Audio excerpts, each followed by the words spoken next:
Salut tout le monde et bienvenue dans cette vidéo de fin d'année où je vais vous faire le top 10 des meilleurs films de 2019. Top 10 qui est totalement personnel, hein, c'est subjectif, je tiens à le dire pour éviter les commentaires du style oh quoi, il est où Avenger Endgame dans ton top? Dislike. Du coup, je vous prierai de fermer vos gueules et de ranger vos mains dans vos poches, plutôt que de mettre des commentaires de merde là. Avant tout, je tiens à m'excuser parce que j'ai été très peu présent en termes de vidéos travaillées, hein, donc tout ce qui n'est pas les mon avis sûr. J'étais très peu présent, mais là ça va revenir en force. Là il va y avoir plein de vidéos sur des animés. C'est pas du cinéma, mais on y est presque, hein. Bref, commençons ce top 10 avec le numéro 10 du coup.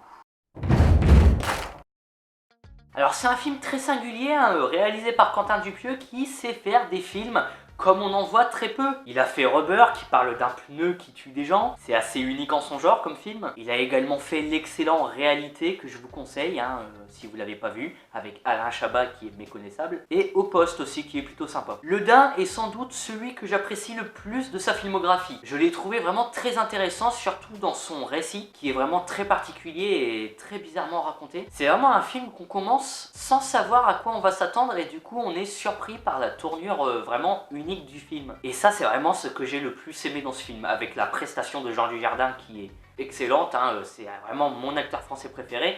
Et la bande originale est vraiment excellente elle aussi. Donc Le Dain, film français totalement unique que je vous conseille d'aller voir. Numéro 9. Alors j'aime pas le catch, hein, c'est vraiment quelque chose dont je me fous royalement. C'est comme si tu me disais demain que ma mère est morte. C'est triste finalement en fait. Ce film est très attachant. Enfin, très attachant dans le sens où c'est un film que j'ai plaisir à voir du début jusqu'à la fin. Pas attachant au point de me coller au DVD et enfin, vous voyez le délire quoi. Vraiment, quand le film s'est terminé, j'avais le sourire aux lèvres. J'ai passé un agréable moment devant ce film. Il est drôle, le rythme est très bon. Bref, j'ai passé un très bon moment. Et les apparitions de The Rock sont vraiment très sympas dans ce film. Passons au numéro 8. En termes de comédie française cette année, il y en avait quelques-unes qui ressortaient du lot de par leur originalité, comme Yves qui parle d'un semi-rappeur qui va être aidé par son frigo pour faire des sons de rap et avoir du succès. S'il vous plaît, à un moment donné, appelez l'originalité que j'aille lui serrer la main parce que là, c'est vraiment une très bonne comédie française, mais pour ce top, j'ai gardé Nicky Larson et le parfum du Cupidon. C'est un film qui m'a fait énormément rire, comme toute autre comédie de Philippe Lachaud, à part Alibi.com, hein, que je n'aime pas du tout. Le film ose des choses qui n'ont pas été encore faites ou peu faites dans le cinéma français. L'humour marche très bien et les scènes d'action sont ouf, notamment celle dans la décharge en vue subjective qui est excellente. Bref, c'est une putain de comédie française très divertissante et très drôle qui propose des choses qui n'ont pas encore été vues pour l'instant, ou très peu vues. Tellement supérieur à Bohemian Rhapsody. J'ai bien aimé Bohemian Rhapsody, hein, tout en reconnaissant ses défauts évidents et nombreux. Mais Rocketman est clairement au-dessus en termes de réalisation, de scénario et de jeu d'acteur. Taron Egerton est excellent, parfois on dirait vraiment Elton John. Et il y a quelques scènes qui sont vraiment incroyables. Celle qui m'a le plus marqué, c'est le plan séquence... Enfin, les deux plans séquences lors de la scène avec la chanson Saturday Night Right at Fight, qui est excellente comme scène. Le film est très bon, très bien rythmé et la mise en scène est excellente. Vraiment un très bon biopic sur Elton John. Et je crois que cette année, il va y avoir un biopic sur David Bowie. Et comme, du coup, je suis ultra fan de David Bowie, c'est, du coup, j'attends beaucoup ce biopic. Enfin, en espérant qu'il soit bien quand même. Qu'il soit de la même veine que Rocketman et pas de Bohemian Rhapsody, quoi. Numéro 6. Très bonne comédie romantique avec Sophie Turner et Asa Butterfield. Vraiment une grosse surprise pour moi, je m'attendais pas à aimer autant ce film. En gros, ça parle du personnage d'Asa Butterfield qui va rompre avec Sophie Turner, sauf qu'il ne va pas s'en remettre. Il est persuadé qu'ils sont faits pour être ensemble et du coup il va créer une machine pour voyager dans le temps. Ainsi, il va pouvoir retourner lors des moments clés de sa relation de couple pour empêcher ce qui a probablement fait en sorte que Sophie Turner est rompue avec lui. C'est un film que j'adore, devant lequel je ne m'ennuie à aucun moment. C'est une excellente comédie romantique dont je me lasse pas à aucun moment. Je sais plus combien de fois je l'ai vu durant cette année, mais je l'ai vu pas mal de fois. Je crois que ça doit être 4 ou 5 fois. Ouais. Ce film me fait du bien, il me donne du sourire aux lèvres. C'est vraiment une très bonne comédie romantique que je vous conseille grandement. Si vous aimez les comédies romantiques, original. Numéro 5. Putain, la fin de ce film m'énerve. Le film se termine au moment où tout est prenant, où on veut voir la suite. Et putain, cette fin est épique. Tout le film est épique même. La scène d'action dans le décor fait qu'à partir de miroirs est vraiment magnifique. C'est beau, putain. Keanu Reeves est toujours aussi bon et les scènes d'action sont toujours aussi bien chorégraphiées. Pour moi, les John Wick restent clairement les meilleurs films d'action des années 2010. Même peut-être des années 2000 si on va à fond. C'est vraiment ouf à voir et j'attends impatiemment de voir le 4e et dernier film. Normalement, si le film ne nous encule pas encore une fois là, parce que moi ça m'a fait mal quand j'ai vu la fin de ce 3e film. Non bref, John Wick Parabellum, 3e film de la saga, encore une fois un très bon film d'action. Tip top quoi. Numéro 4.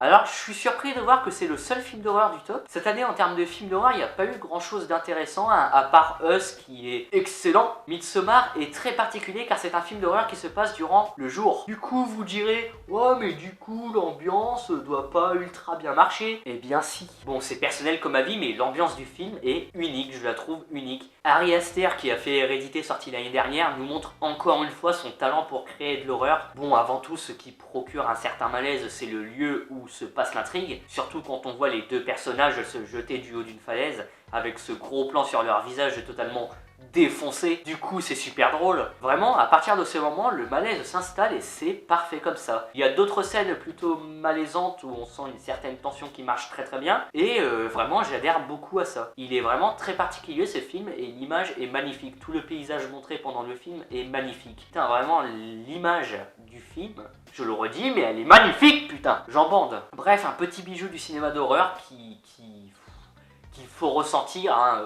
soit on reste en dehors pendant tout le film, soit on rentre dans le film, on adhère au délire et du coup on ressent une certaine horreur, un certain malaise vraiment très présent. Moi en tout cas j'ai tout de suite adhéré, je suis fan de ce film. Et je suis impatient de voir la Director's Cut qu'il faut que je me procure, parce que je suis impatient de voir ce qu'ils ont rajouté. Numéro 3. Le film le plus drôle de l'année, vraiment j'ai pleuré de rire devant ce film tellement il est drôle. En gros ça parle de jeunes gosses qui viennent de rentrer au collège et sont invités à une fête où ils vont jouer au jeu de la bouteille. L'un des gosses de la bande est en crush sur une fille qui sera à la soirée, sauf qu'aucun ne sait embrasser une fille. Du coup ils vont user de plusieurs stratagèmes pour espionner leur voisine avec un drone pour savoir comment faire. Sauf que du coup, il va y avoir une couille dans la mayonnaise et ils vont perdre le drone qu'ils doivent absolument récupérer. Sinon, bah, ils vont avoir des fessées par leurs parents. Et tout le film, c'est de l'humour trash et inoffensif, car c'est des gosses et ils savent pas du tout ce qu'ils disent ou font. Il y a cette scène où un mec vient pour acheter une carte collector, mais les gosses décident avant de prendre des armes dans la chambre de leurs parents, sauf qu'ils prennent des objets sadomaso et ils ne savent pas que ce sont des objets sadomaso. Du coup, il y a un des gosses en combinaison de soumis avec des fouets et des ballons boules et tout, et le tout c'est ultra hilarant. C'est que des situations très cocasses comme ça durant tout le film et j'adore cet humour trash avec vraiment des gosses qui sont inoffensifs et qui savent pas ce qu'ils font. C'est hilarant du début jusqu'à la fin. Et comme j'adore ce genre d'humour, bah je ne peux qu'adhérer. Numéro 2. Ah, ce film, un mélange entre Taxi et Les Valses du Pantin, deux films de Martin Scorsese. Et c'est marrant parce que Martin Scorsese, il est producteur du film. Du coup, petit sympatoche quoi. Ce film est putain de bon. On peut ne pas aimer le fait de donner une origin story au Joker, mais moi j'ai adoré. C'est une bonne histoire, très bien menée et le visuel est magnifique. Il y a vraiment un travail de l'image que j'apprécie beaucoup dans ce film. Et il y a vraiment des scènes qui restent vraiment dans le crâne, comme celle où le Joker descend les escaliers en dansant. Et là, il y a la musique qui prend le dessus sur la scène et ça fait un rendu magnifique. Vraiment, j'adore ce film. L'interprétation de Joaquin Phoenix est excellente. Il interprète sublimement le Joker. Il est vraiment méconnaissable dans ce rôle. C'est un très bon film qui vaut vraiment le coup. Il est incroyable.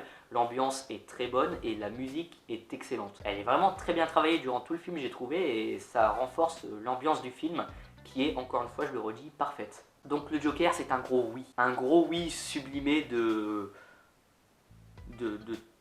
d'un autre gros oui de ma part. En termes de métaphore, je suis pas fort aujourd'hui. Et enfin, on va pouvoir passer au dernier, hein, le numéro 1, le meilleur film de l'année à mes yeux, celui qui m'a le plus fait vibrer, celui que j'ai le plus apprécié. Numéro 1.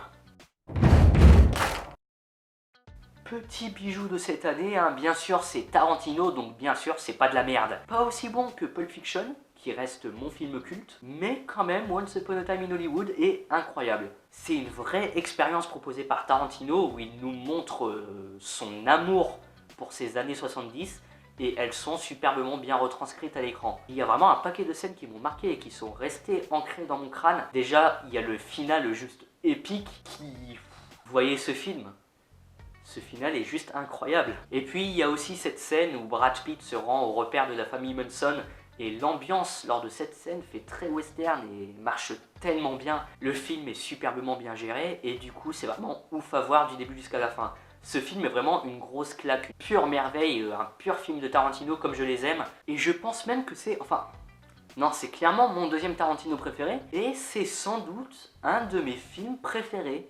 En plus d'être mon film préféré de 2019. Ça fait vraiment longtemps que j'ai pas vu un film qui m'ait autant marqué au cinéma. Du coup, merci Tarantino, parce que tu m'as encore une fois livré un putain de chef-d'œuvre qui m'a su me marquer à sa façon. Tout est ultra intéressant dans ce film et on ressent vraiment l'amour de Tarantino pour ces années 70. C'est un film très bien fait et qu'il faut voir absolument. Et l'interprétation de Brad Pitt et DiCaprio sont excellentes. Donc voilà, c'est la fin de ce top de mes films préférés de 2019. J'espère que vous l'avez apprécié. N'hésitez pas à me faire part de votre propre top 10. N'hésitez pas à me faire part de votre avis sur les films cités dans ce top, hein, mes films préférés. Donc voilà, sur ce, j'espère que vous avez apprécié la vidéo. N'hésitez pas à mettre un pouce bleu. Je vous dis salut et à la prochaine. Ouais, salut, c'est Jimmy, le monsieur de la vidéo. Si tu cliques sur ma tête là, tu t'abonnes à ma chaîne et du coup c'est vachement sympa pour moi quoi. Tu contribues à l'environnement. Enfin voilà quoi. Ensuite il y a les vidéos, tu peux cliquer dessus, tu regarderas, tu verras, c'est rigolo. Moi perso j'ai rigolé devant, je trouve que c'est cocasse. Voilà, si tu fais tout ça, bah yes, je te donne un DVD d'un film érotique. Allez, salut.